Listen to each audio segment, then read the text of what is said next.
안녕하세요. 몇 분들은 오래간만이고 처음 뵙는 분들 반갑습니다. 본문 먼저 한번 읽겠습니다. 로마서 8장 28절부터 30절입니다.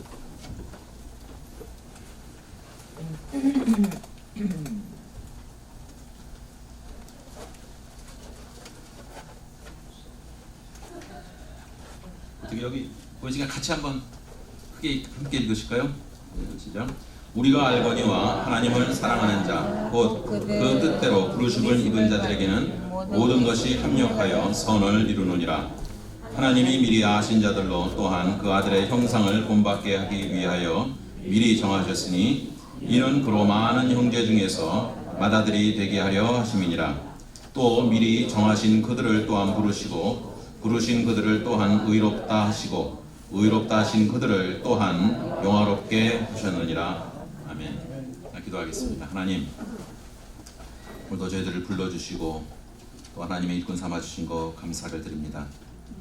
저희들이 이제까지 살아온 것도 하나님의 은혜로인 것을 고백하고 또한 남은 인생도 하나님의 부르심에 따라 순종하는 삶을 살 수 있도록 주님 도와주시고 또 하나님 말씀 한 구절 한 구절들이 저희들이 살아가면서 새롭게 느껴질 수 있도록 저희의 영혼을 주님 주장하여 주시옵소서. 오늘도 말씀 가운데 하나님을 만나 뵙기를 원하고 또 찬양 가운데 하나님께서 받으시기 원하시는 그 영광을 드리길 원합니다. 주님 저희들을 도우시고 인도하여 주옵소서. 예수님의 이름으로 기도합니다. 아멘. 날짜를 기억하지 못하겠습니다가 물어봤더니 목사님도 잘 모르겠다 그러다 10몇 년 된 것 같습니다. 왔다 간 지가. 그 사이에 저는 이제 그 6년 반 전에 7년 반 되네요. 7년 반 전에 이제 한국에 제가 시애틀에 있다가 한국을 갔습니다. 한국에서 재밌는 경험을 하나 했는데 그 제가 갔더니 이제 저는 이제 중학교 동창들이 친한 친구들이 많은데 제가 왔다고 뭐 이렇게 몇 명 모이자고 그래서 한 10명 정도 이렇게 모입니다. 근데 그 중에 한 친구를 제가 찾고 싶어서 만나고 싶어서 그 연락을 했어요. 연락했더니 답이 없습니다. 그래서 좀 길게 이제 내가 85년대 이제 미국 가서 뭐 이렇게 하고 그 쭉을 써서 보냈더니 답이 또 없어요. 그게 누구냐면 그 이대순, 이대순. 그랬더니 내가 누구한테 그 얘기했더니 아유 연락 안 올 거라는 거예요.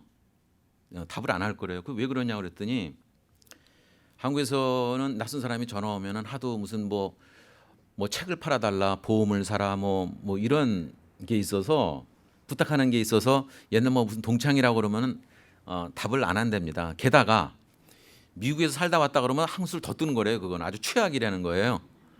근데 꽤 친하게 지냈던 친구임에도 불구하고 그런 거예요. 근데 왜 그런가 봤더니 그 친구가 그 안양의 어떤 그 병원이 옛날에 어렸을 때 그 기억은 있는데 그 부모로부터 받은 재산이 있어서 그 병원의 큰 병원의 이사장이에요.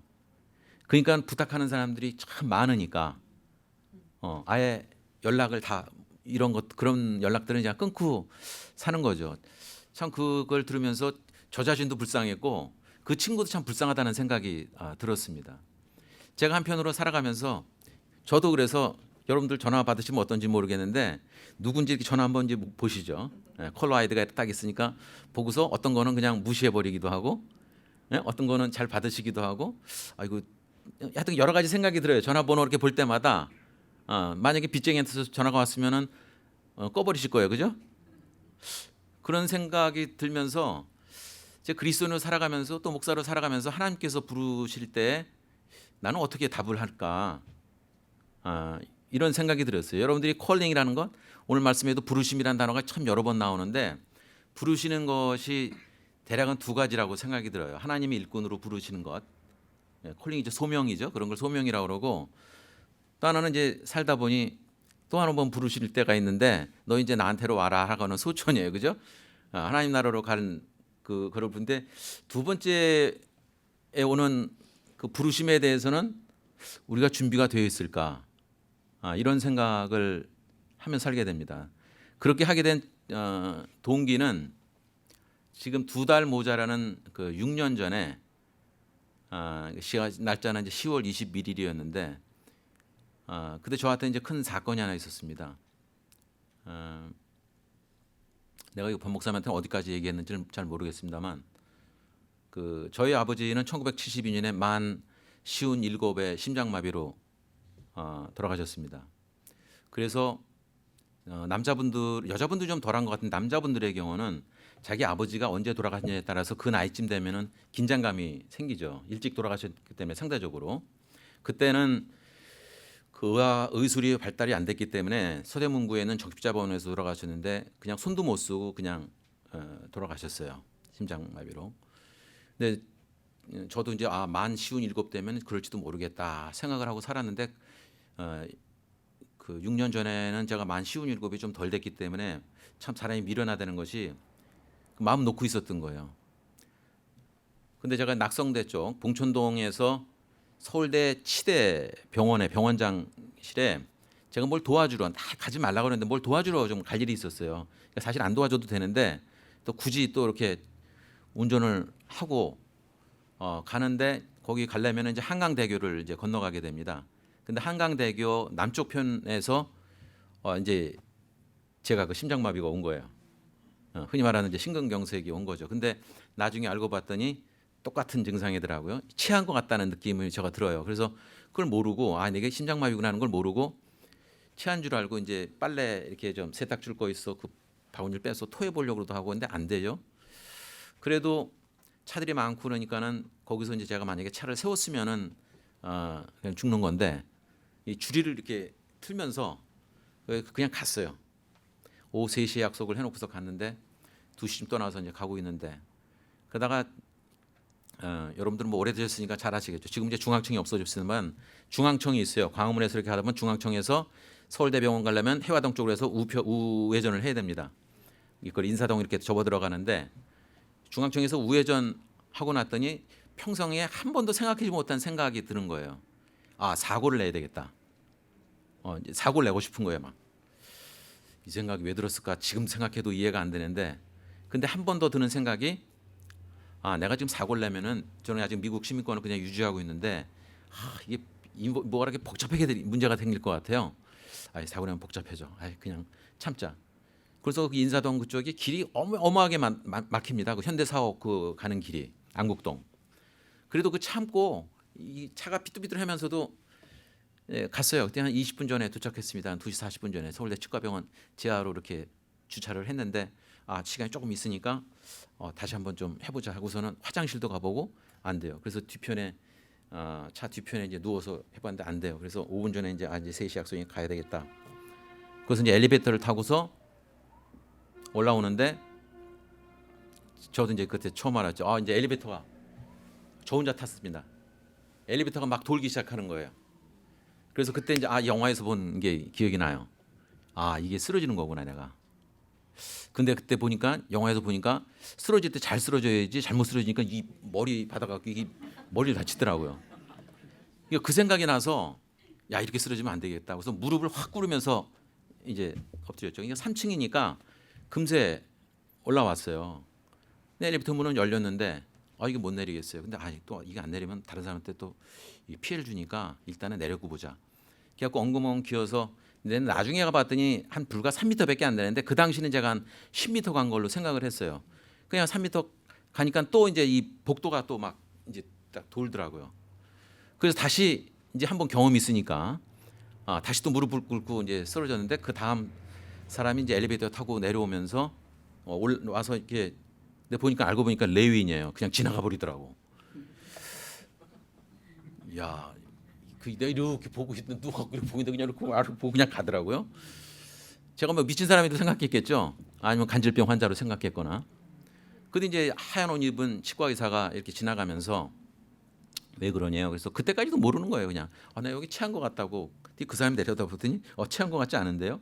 그랬더니 이제 소리를 크게 지르면서 간호사를 복도에서 부르는 거예요. 빨리 오라고 혈압계 갖고. 그랬더니 혈압을 쟀더니 이제 80에 40 나오고 그 다음에 그제서야 이제 안 것이 온몸이 다 젖어 있었어요.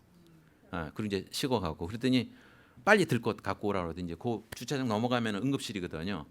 그래서 이제 응급실로 이제 갔죠. 바로 실어서 갔어요. 그것만 해도 제가 서울대병원을 그날 처음 가본 거거든요. 한 번도 가본 적이 없어요. 근데 병원에서 쓰러진 거 하며 응급실을 갔더니 미국은 일단은 병원에 입원하면 고쳐야 되잖아요. 한국은 그렇지 않습니다. 접수를 해야 돼요. 접수. 그래갖고 200만 원을 접수를 해야 되는데 우리 중학교 동창 중에 하나가 제가 연락이 있으니까 공효식이라고 하는 친구한테 연락이 닿은 거예요. 그래서 그 친구가 이제 200만 원을 갖고 와서 이제 제 이름으로 이제 접수를 했더니 이제 거기에 이제 응급실에 이렇게 누워 있었는데 뭐 이제 얘기를 하죠. 아픈 정도가 1부터 10으로 측정을 합니다. 저는 지금도 그게 좋은 점도 있지만 나쁜 점이기도 한 것이 아픈 거를 잘 못 느끼는 사람인 것 같아요. 그걸 10이라고 얘기해야 되는데 뭐 한 8.5 그냥 웃더라고. 그러면 그냥 3번을 하더니 그 의사가 그 사이에 이제 후배들 통해서 한국은 이렇게 뭐 연줄이 있어야 되는데 하여간 연락해갖고 뭐 서울대병원에 막 연락들을 했나 봐요. 이제 나란 사람이 가니까 해보라 뭐 어떻게. 그럼 이제 젊은 의사가 하나 내려와서 유웅열이란 분이 누구냐 하면서 저한테 찾아왔어요. 젊은 의사가 장모 교수란 사람이 보냈다고 그러던데 하여튼 그러더니 3번째 하고 나더니 이제 돌아가실 것 같습니다 그러더라고요. 이제 얼마 안 남았다고. 그래서 근데 이제 마지막으로 이제 미국에 제가 오후 3시 정도니까 여기는 몇 시냐면 여기는 한 밤 11시가 되고 그 제 아이들이 동부에 많이 있거든요. 아이들이 많이 있다는 게 지금 정말 많아요. 제가 아이가 5인데 그래서 연락이 그래서 잘 안 되고 그랬어요. 근데 제가 이제 그때 생각한 것이 이렇게 죽는 거구나. 근데 아침에 나올 때 이런 생각 못 하고 나왔거든요. 그냥 그때 생각에 I wasn't ready to die. 이게 죽을 준비가 안 돼 있는 것 같은데. 근데 이렇게 불러가시는 거구나. 또 하나 제가 감사한 것은 제가 미국에서 신방 다니고 아픈 분들 그다음에 장례식도 치르면서 2가지 생각했었습니다. 어떤 분들 가면은 병원에 신방 갈 때가 저는 많이 떨렸어요. 뭐라고 위로의 말씀을 줘야 될지, 혹은 불치의 병이나 암에 걸린 분들한테 참 뭐라고 이게 위로의 말을 전해줄지는 항상 고민이 돼요. 여러분들 아시다시피 우리말에서는 그 장례식에 가서 할 인사말이 별로 없어요. 여러분들 뭐라 그러십니까? 별 인사말이 없어요. 뭐 그냥 뭐 같이 울어주는 거밖에 별로 없는 것 같은데 물론 이제 영어로 하면은 참 좋아요. 뭐 좀 좋은 곳에 가셨습니다. 뭐 이렇게 얘기할 수 있는데 뭐 그런 게 참 뭐가 준비가 안 돼 있다는 느낌이 확 들었는데 그때 갈 때마다 2가지가 가서 보면은 오히려 제가 위로를 받고 오는 경우가 많아요. 왜냐하면 저 사람 얼마나 낭망했을까? 왜 하나님께서 나를 이렇게 아프게 하시고 그랬을까? 근데 그거보다는 내가 아픔을 통해서 하나님을 더욱더 가까이 만나게 됐다는 간증을 훨씬 더 많이 듣습니다. 걱정을 하고 갔다가 오히려 제가 위로를 받고 오는 경우가 많습니다. 하지만 간혹 보면 더 살겠노라고 나 이 땅에 더 살겠다고 그냥 돌아가기 싫어서 죽기 싫어서 아둥바둥 하시는 분들을 봐요. 근데 제가 그때 생각해 나는 하나님께서 불러가실 때 추하게 죽지 말아야 되겠다. 좀 준비된 죽음을 좀 하고 싶다. 근데 그 당시에도 제가 준비된 죽음은 아니었습니다만 한 가지는 내가 추하게 죽지는 않겠구나. 웃으면서 농담하면서 그냥 죽을 수 있겠구나라는 것을 생각을 했습니다. 그러고서 그랬더니 이제 의사가 오더니 그래도 이제 지금 죽겠지만은 한번 해보자고. 그래서 이제 들것으로 막 올라가서 그 소리도 들려요. 저분 왜 먼저 가냐고. 그래서 나중에 그럼 내가 물어봤죠. 왜 내가 새치기 하는 거 아니냐고. 저보고 의사가 별 걱정을 다 한대요. 그랬더니 그분 하는 얘기가 이게 급한 대로 가는 거다. 내 친구들 나중에 얘기가 사람들이 그 응급실에서 그랬대요. 왜 저 사람 먼저 가냐고, 먼저 이렇게 올라가냐고 그랬다고 그러더라고요. 근데 이제 급한 대로 한다고 그래서 이제 올라갔더니 여기만 이제 부분 마취하고 제가 정신은 말짱하니까 다 보지 않습니까? 근데 이제 하는 얘기가 관상동맥이 3개가 있는데 심장으로 들어가는 하나가 제가 유난히 좀 굵었대요. 근데 그 유난히 굵은 게 100% 막혀 있었다고 그럽니다. 그러니까 이 정도로 어떻게 있었냐 이거는 있을 수가 없는 일인데 분명히 증상이 나타났을 텐데 제가 무시하고 산 거죠 그냥. 그러고 보니까 가끔 뜨끔뜨끔할 때는 있었는데 그냥 양심에 뜨끔뜨끔한 걸로 생각하고 그냥 무시하고 산 거죠. 그러고 갔더니 이제 내력을 다 물어보지 않습니까? 그랬더니 그러더라고요. 아버님은 옛날에 이렇게 돌아가신 거고 이제 저보고는 유 목사님 그냥 이제 산 겁니다. 그러고 나서 그래서 제가 이제 스텐트라는 거 아시죠? 네, 스텐트를 했고 그리고 1년 반 뒤에 또 이제 가서 스텐트를 하나 더 박았어요. 똑같은 혈관, 나머지 두 혈관은 괜찮은데 똑같은 혈관에 5cm 위에다가 그 스텐트를 2개 했습니다. 왜 한 번에 하지 않았냐 그랬더니 응급 상황에서는 하나만 하는 거래요. 그래서 처음에는 이 사타구니 쪽에서 올라가서 나머지 2번은 제가 2번 더 했는데 여기다가 이제 합니다. 이렇게 뚫고 들어가는 거죠. 왜 그러냐니까 이쪽은 혈관이 굵기 때문에 쉽게 하고 이건 혈관이 생각보다 엄청 가늘어요. 그래서 그거 올라갈 때 다른데 찌를 수가 있기 때문에 그렇게 하는 거라고. 그러고서 작년에 제가 참 테니스를 좋아했는데 원주까지 갔다가 한 세트만 치고 말 걸 2세트를 쳤어요. 그러고 나서 점심 먹고 나서 한 3시간쯤 지나고 났더니 이제는 제가 증상을 이게 내가 조심해야 되는 건 아니까 또 이제 왔어요. 그래서 그 원주에 보면 연대 그 지부 병원이 있습니다. 연세대학교 그 세브란스가 있어요, 원주에. 그래서 제가 거기 계신 분하고 거기 이제 응급실을 찾아 들어갔죠. 근데 잘 왔다고. 이제 제 아들이 작년에 와서 이제 저랑 같이 있는데 디자이너로 아들은 여기서 USC 졸업 LA에서 좀 살았습니다. 그 아들도 막 긴장이 돼갖고 막 온다고 그랬는데 그 사이에 한 몇 시간 만에 회복이 돼서 퇴원은 바로 했습니다. 근데 제가 그때 처음에 퇴원하고 나서 6년 전에 퇴원하고 나서 한 8일 정도 있었는데요. 생각보다 좀 오래 있었습니다. 보통 끝나면 바로 나오는데 부정맥이란 게 전 그 단어를 처음 들어봤는데 부정맥이 잡히지 않는다고. 근데 부정맥이 오히려 더 위험하다고 하는 얘기를 하면서 이제 그거 잡히는데 좀 중환자실에서 좀 오래 있었습니다. 그러고 나서 토요일인가 퇴원했는데 주일에 제 후배 중에 하나가 그 행복나무 플러스라고 해서 그 그룹홈이라고 고아는 아닌데 부모가 살아있는데 부모가 버린 아이들을 돌보는 어떤 5명, 4명 이렇게 해서 한 가정에서 이렇게 돌보는 게 있어요. 그런 시스템이.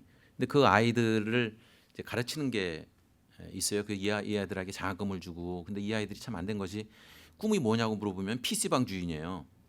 이건 PC방 주인을 격화시키는 건 아니지만은 아이들이 꿈을 갖기에는 그게 그렇게 소방수나 경찰관이면 몰라도 또 PC방 주인이 되겠다고 하는 꿈이 얼마나 소박하기도 하지만은 좀 늘 자기네가 맨날 머무는 데가 거기니까.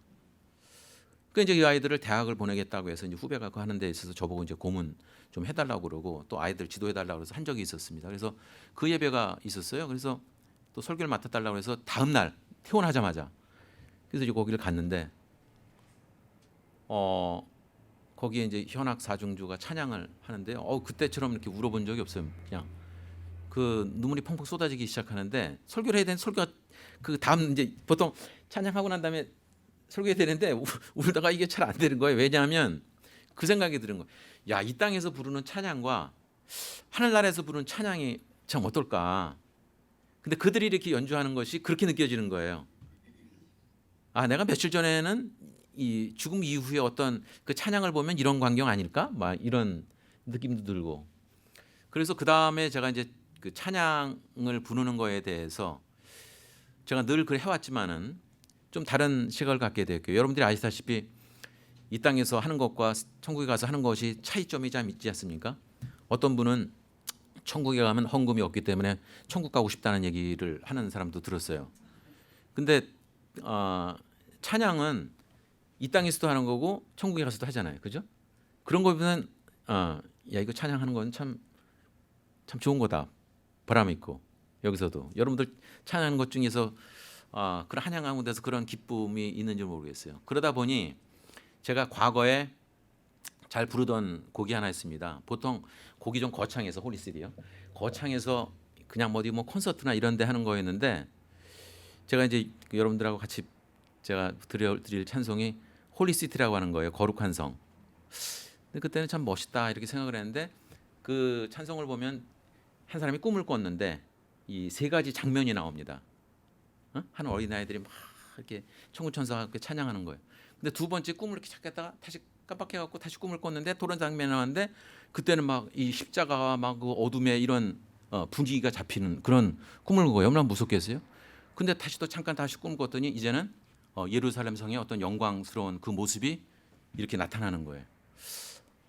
야, 이거 사는 거 드라마 같기도 하고 그 천국의 모습들이 제가 한번 짧은 경험이었지만은 그걸 통해서 그 찬송을 부를 때 저한테는 큰 도전이랄까 아니면 은혜가 되었던 것을 기억합니다. 그래서 저는 이 찬송을 부를 때 그래서 이 설명을 좀 해드리고 제가 찬송을 부릅니다.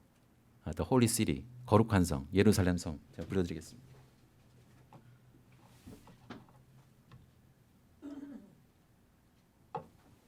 이거 혹시 녹음되는 거예요? 내려가서 해도 돼요? 아, 오케이. 이거 너무 좀.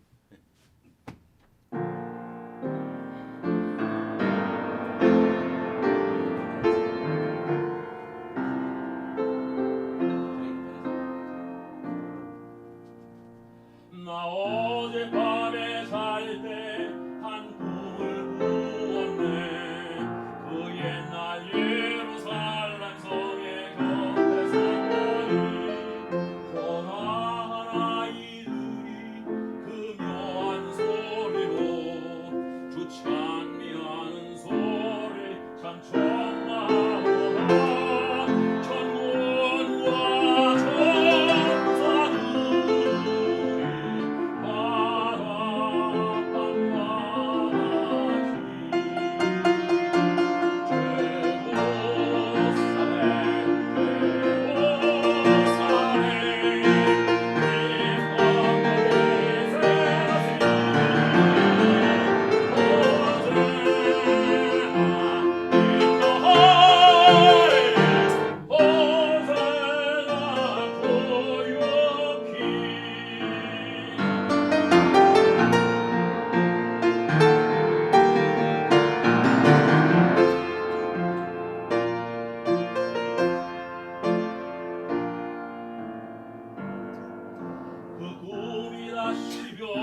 그렇게 꿈꾸는 게 장면이 좀 보이세요? 아니 좀 보셨어야 되는데. 이제 그러고 났는데 그 마침 또 한국도 보험료가 만만치 않은데 마침 그달에 제가 한국에서 보험이 커버가 됐어요. 그래서 참 재정적으로도 큰 어려움이 닥칠 뻔했는데 물론 한국보단 싼데 그 의사가 그러더라고요. 저보고 저 그냥 미국에서 그냥 돌아가셨을 거라고. 그리고 비용도 뭐 어마어마하게 나왔을 거라고. 한 10분의 1 정도밖에 안 나온다 그러는데 또 보험이 커버되니까 하여튼 게 그런 것들이 사주롭게 잘 됐습니다. 그러다가 한 몇 달 있다가 저한테 전화가 또 한 통 왔습니다. 그 서울 성남교에 이제 계신 분들인데 서울 성남교회가 혹시 아시는지 모르겠지만 그 기장에서는 모교예요. 1945년에 건물이 세워졌고 옛날 선교사들이 세워서 돌로 아주 잘 지어졌습니다. 그 여러분들 혹시 작곡가 나훈영 씨라는 분 기억하시는 분, 나훈영 씨가 다니던 교회이기도 하고 뭐 옛날에 그 신학자이던 김재준 박사라든지 이런 사람들이 다 그 교회 출신들이에요. 근데 그 뒤에 거기가 이제 후암동 동자동인데 거기 쪽방촌이 아직도 1000여 명이 살고 있습니다.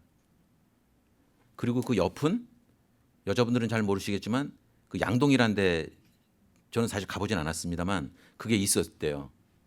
누가 그러더라 참 좋은 동네였다고. 그래서 좋은 동네라고 했더니 웃더라고요.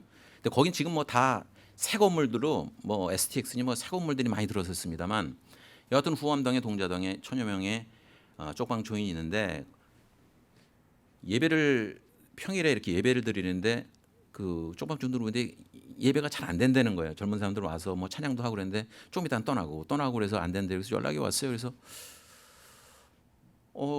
좀 와서 좀 도와줬으면 좋겠다. 이분들한테 찬양을 좀 하고 그러면 좋겠다 해서 오케이 그러자고. 그래서 잠깐 도와주러 갔다가 지금 5년 반 동안 이 도와주는 게 이제 돕는 게 아니라 제 주된 사역이 되어버렸어요. 잠깐 도와주러 발을 디뎠다가 그냥 발이 다 잠겨갖고 그래서 제가 처음에 갔을 때는 이분들이 정말 쉽지는 않더라고요. 딱 이러고 이제 앉아 계시는 거지. 너 해볼 테면 해봐라죠. 그래도 사람들이 순수한 데가 있죠. 그리고 뭐 예배 시간에 좀 싸우기도 하고 뭐 근데 여하튼 뭐 중간에 과정들이 있었습니다만 지금은 자기들이 그 이렇게 찬송을 좋아하는 곡들 가로했더니 골라갖고 지금 쉬운 몇 곡들도 골라서 하고 한 달에 한 번은 찬양만 합니다. 근데 이 사람들이 정말 변한 거예요. 예, 죄송합니다만 여러분들은 변하는 모습이 잘 안 보이잖아요, 그죠? 근데 그분들은 변하는 모습이 보이는 거예요. 이게 행동 거지가 이렇게 바뀌니까. 물론 이제 뒤에 가서 자기네들 갈 때는 서로 욕하기도 하고 뭐 이러는 거 보던데 여하튼 그러니까 찬양을 좋아하게 되고 열심히 참석하고 다 할 수는 없으니까 1번지에서 10번지 거로 나눠서 한 40명 대상으로 해서 반찬을 이제 나눠주기도 하고 그러고서 이제 그건 자유예요. 뭐 그걸 갖고 조건부로 하는 거 아니에요. 반찬 줄 때니 예배 와라 그런 건 전혀 없습니다. 그런데 40명 중에서 25분이 평균적으로 예배에 참석해요. 이 정도면 많이 참석하는 거 아닙니까? 오늘 뭐 변 목사님이 뒤에 썼던데 뭐 몇 프로밖에 안 되잖아요. 네. 그 정도면 그래도 꾸준히 그렇게 하고 있습니다. 근데 그 가운데서 정말 그 여러 가지로 보람이 있었던 것이 사실은 작년에 제 또래 한 분이 저희가 이제 지금 수요일마다 예배를 드리는데 한 분이 수요일에 예배 드리고 나서 금요일에 병원 갔다가 모르고 살았던 거예요. 백혈병이 있다는 걸 그때 알아갖고 이게 다 터져갖고 그냥 죽었어요. 저를 기다렸대요. 근데 제가 가지를 못했습니다. 그러고서는 그래도 살아있다 그러니까 주일 예배 끝나자마자 제가 섬기는 교회는 분당인데 그 쪽방촌에 사시는 분들은 기초생활 수급자라는 거 아시는지 모르겠어요. 정부에서 주는 것만 갖고 먹고 사는 분들이 그다음에 차상위 계층들이 이제 주로 거기 삽니다. 차상위 계층인 건 뭐냐면 수입이 몇십만 원밖에 안 되는 사람. 하지만 정부에서 도움을 받을 수 없어요. 그 돈 때문에.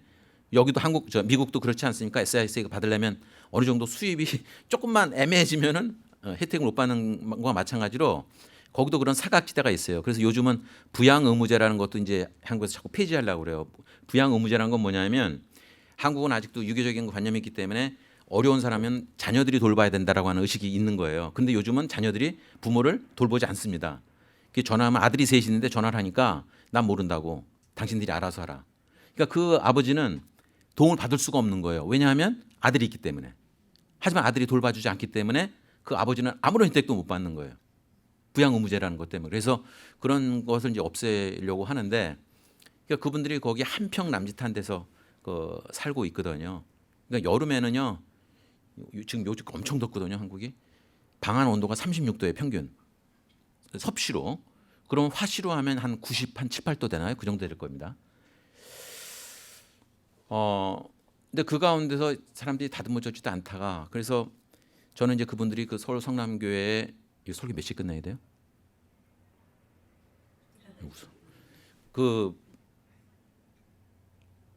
거기 좀 다녔으면 했는데 그게 교회인들이 나오면은 딴 데 가서 앉는다는 거예요. 좀 냄새도 나고 뭐 이런다고. 그리고 이제 참색 좀 이렇게 어필 이게 좀 옷 매무새가 좀 다르니까.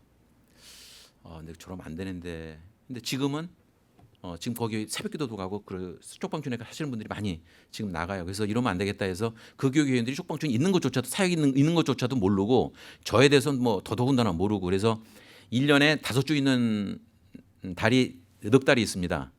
그렇죠? 3개월마다 5주가 있어요.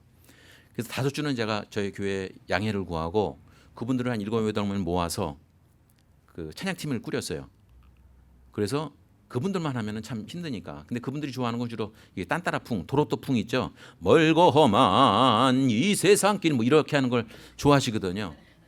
그죠? 그런 찬송 같이 이렇게 하면서 제가 이제 시간을 달라고 그래서 9시 예배, 11시 예배 달라고 그래서 제가 찬송을 하나 부르고 또 그분들하고 같이 부르고 했어요. 근데 다들 제가 이제 쪽방촌에 있는 사람으로 생각을 한 거죠. 쪽방촌 찬양한다니까 그 쪽방촌에 사시는 분치고 굉장히 멀쩡하게 보인다. 되게 뻔뻔한 사람이다. 이렇게 봤나 봐요. 나중에 그 반주하는 사람이 놀래갖고 쨍짱 사실 이제 아무렇게나 이제 칠라고 그랬던 거죠. 그러다 보니까 이게 아니구나 이렇게 하고 나중에 막 놀래갖고 뭐 그러더라고요. 그래서 그거를 이제 1년 했어요. 그래서 이분들 보고 옷을 당신들 그렇게 입지 말고 옛날엔 처음에 시험 들까봐 얘기를 못했습니다만 제가 몇 년 뒤에는 그 얘기까지 했어요. 목욕한 다음엔 새 옷을 입어라. 속옷 여러분도 그렇잖아요. 목욕한 다음엔 입었던 옷 다시 입지 않잖아요. 여긴 그러신가?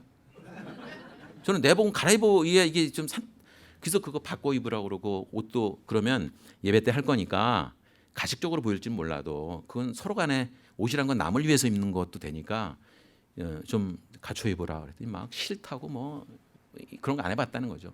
근데 며칠 뒤에 어떤 사람이 옷을 사 입고 왔어요. 제가 감동받았죠. 근데 옷을 어떻게 입고 왔냐면요.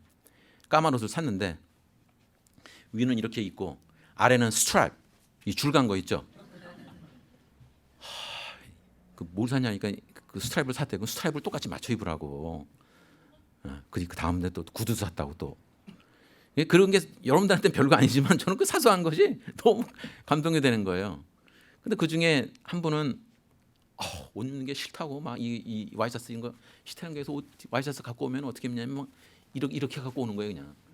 그런 거 다 펴주고 그러다가 한 분이 아까 얘기한 그분이 갑자기 며칠 만에 돌아가셨어요. 그래서 국립의료원 그 수급자들은 국립의료원으로 병원이 지정돼 있습니다. 그래서 장례식을 거기서 치러요. 그리고 딴 데서 하기도 하는데. 근데 저는 그게 또 궁금했죠. 쪽방촌 사기 하는 사람들이 보통 이제 혼자 계신 분들인데 부조가 들어오면 이거 부조를 어떻게 하는 건가? 근데 나중에 알고 보니까 부조가 들어오면은 그 여자 들으신 분들은 알겠지만 저도 이렇게 자꾸 옛날 생각이 나갖고 가오잡이들이란 말 아세요? 가오 잡는다고 그러죠. 이렇게 한국에서는 뭐라고 표현하냐면 어깨들이에요. 어깨. 거기에 그 쪽방촌에 가오잡이들이 있어요. 걔 와갖고 다 쓸어가요. 술 마시고. 그런데 제가 국립의료원 이제 들어가는데 뒤에서 한 번도 보지 못한 그 가오들이 딱 나타난 거예요. 목사님이세요? 네, 그렇습니다. 했더니 그래서 이제 따라 들어왔어요. 거기. 그러니까 장례식이 좀 이렇게 분위기가 좀 살벌하죠 또. 근데 정말 제가 하나님께 감사한 거는 그 쪽방촌에서 예배를 장례 예배를 치른 곳 중에 처음으로 그렇게 예배 드려봤대요. 소란 없이.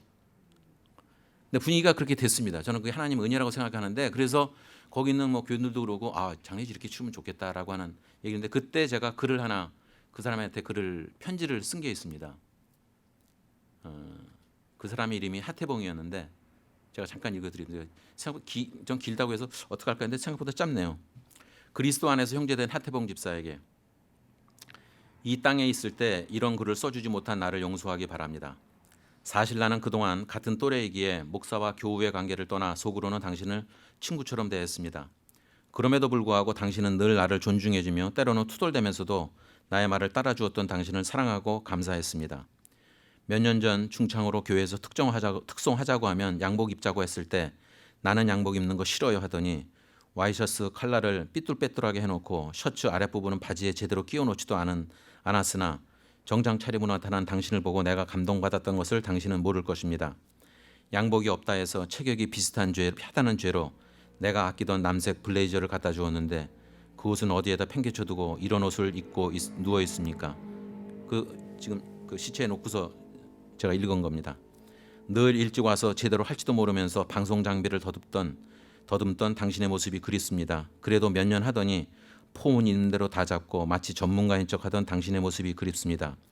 봄 소풍, 가을 소풍에도 때로는 시간이 없어 못 간다 해놓고 어떻게든 나타나서 성경 찬송가와 복음 성가집을 버스에 옮겨놓았던 당신의 모습이 그립습니다. 그렇게 나를 존중해주고 따라주던 당신이 오늘은 어찌 버릇없는 것처럼 보이게 나는 서 있고 당신은 누워 있습니까? 자신이 백혈병에 걸린 것도 모르고 고통에 시달렸을 당신이 바보 같기도 하고 안타깝기도 합니다. 과거에 한 성질했었던 당신이기에 이제는 그리스도 안에서 차츰 변화되어가는 모습을 보고 있었는데 한 번에 변화되려고 했었는지 갑작스레 천국으로 훌쩍 떠나버린 당신이 그립습니다. 병원에서 고통의 순간에 나를 기다렸을 당신의 모습이 앞을 가려 이 글을 쓰기도 힘듭니다. 어제 병원을 찾았을 때 이미 떠나버린 당신을 나는 미안함에 하루가 어떻게 지나는지 모릅니다. 내 어머니의 치매로 가뜩이나 힘든 나를 이토록 힘들게 하는 당신이 원망스럽습니다.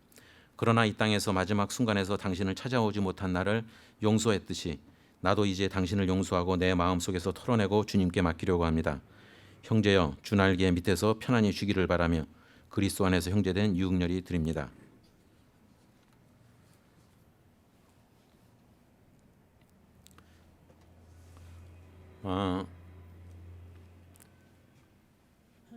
이렇게 했더니 그 가오들이 그냥 갔어요.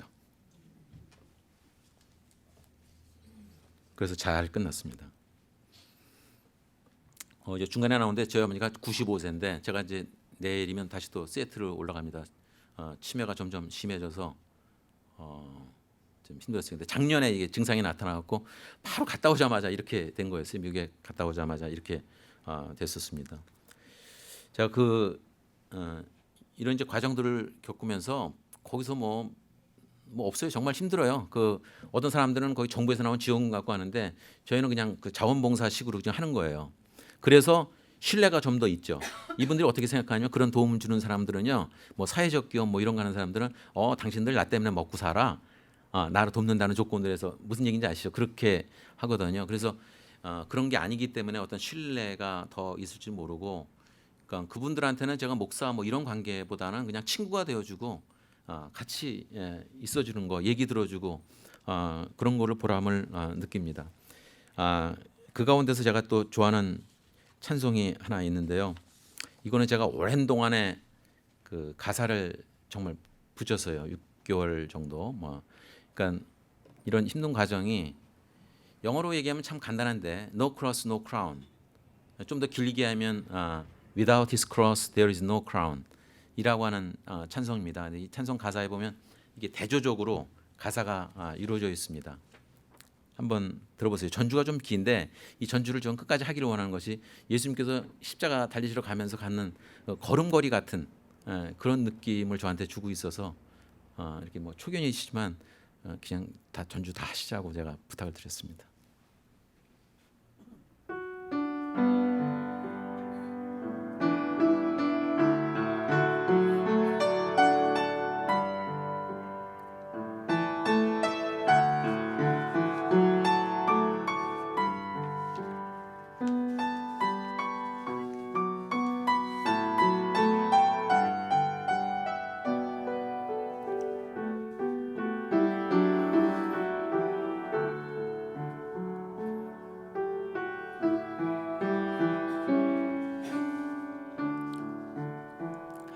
눈물 없이 참 위로 없네. 죽음 없이 생명 없네.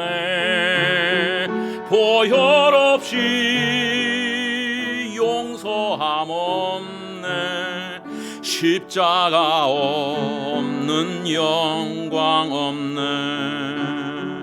모욕 없이 참 영광 없네. 슬픔 없이 기쁨 없네.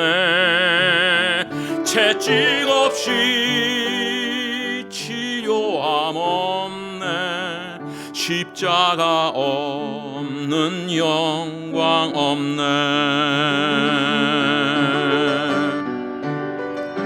어린 양 구원 주셨네. 주 은혜로 채우시네. 사랑의 눈물로 위로하시는 놀라운 그의 사랑. 눈물 없이 참 위로 없네. 죽음 없이 생명 없네. 보혈 없이 용서함 없네. 십자가 없는 영광 없네. 보혈 없이 용서함 없네. 십자가 없는 영광 없네. 십자가 없는 영광 없네.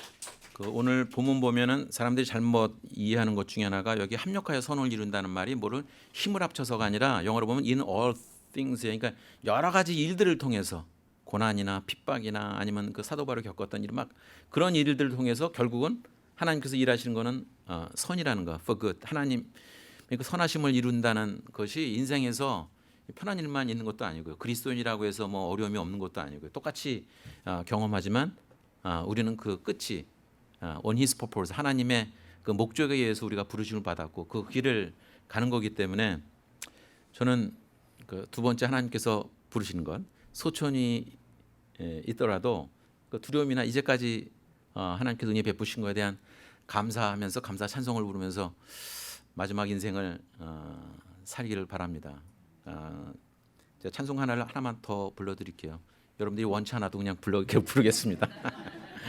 사실은 이제 다른 곡을 준비했는데 조금 좀 어려워서 제가 79년도 정도에 그 프란치스카 여사 이승만 대통령의 그 분이 살아 있을 때 그 동작동 국립묘지에 있는데 그분들이 정동교회에 출석을 했어요. 그래서 저한테 한번 그 뭐라나 추도식에 이제 찬송을 불러달라고 했어요. 특송을. 근데 지정곡이 있더라고요. 이승만 대통령이 좋아하던 곡이 있어요. 멀리 멀리 갔더니 뭐 그런 거라든지. 그다음 프란체스카 여사가 부탁했던 거는 나 가나는 곡지 귀한 성에 들어가려고 했어요. 그러니까 저는 그때 사실 뭐 20대였으니까 나 가나는 복지 귀한 성 그게 뭐 나한테는 굉장히 먼 거로 생각이 됐는데 지금 이런 과정을 겪다 보니까 이 나가난 복지 귀한 성이 이게 남의 얘기가 아니라 이제 제 얘기로 좀 들리기도 하고 또 여기 연세 드신 분들은 더 막 화가 날 거예요. 그래서 제가 그 찬송을 마지막으로 부르고 오늘 말씀을 마치겠습니다. 같이 부르셔도 되는데 혹시 또 이상하게 부르실까봐 제가 중간에 좀 곡을 좀 바꿔서 부르니까 뭐 그거 알아서 따라 부르세요.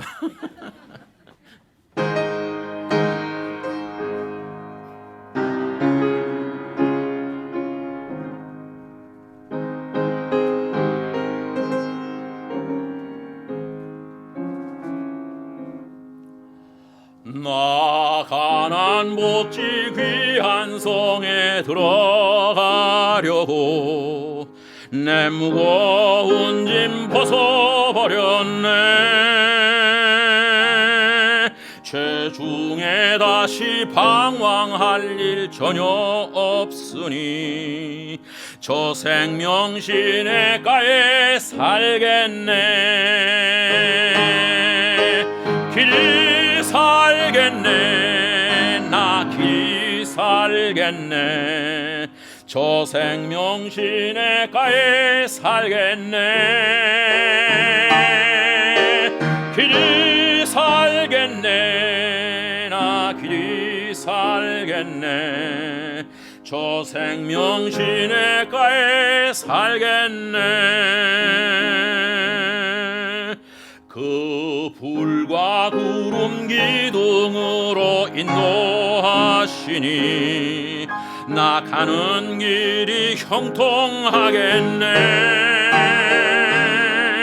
그 요단강을 내가 지금 건넌 후에는 저 생명 시냇가에 살겠네. 길이 살겠네. 나 길이 살겠네. 저 생명 시냇가에 살겠네. 길이 살겠네. 나 길이 살겠네. 저 생명 시냇가에 살겠네.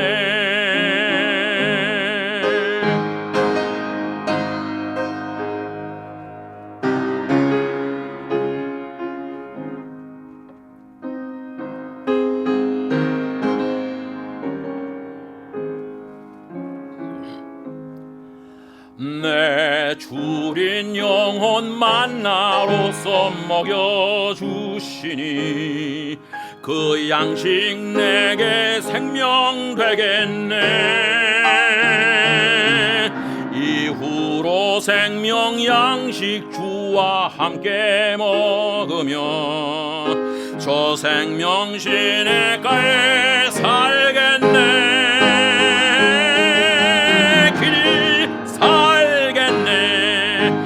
길이 살겠네. 저 생명 시냇가에 살겠네. 길이 살겠네. 나 길이 살겠네. 저 생명 시냇가에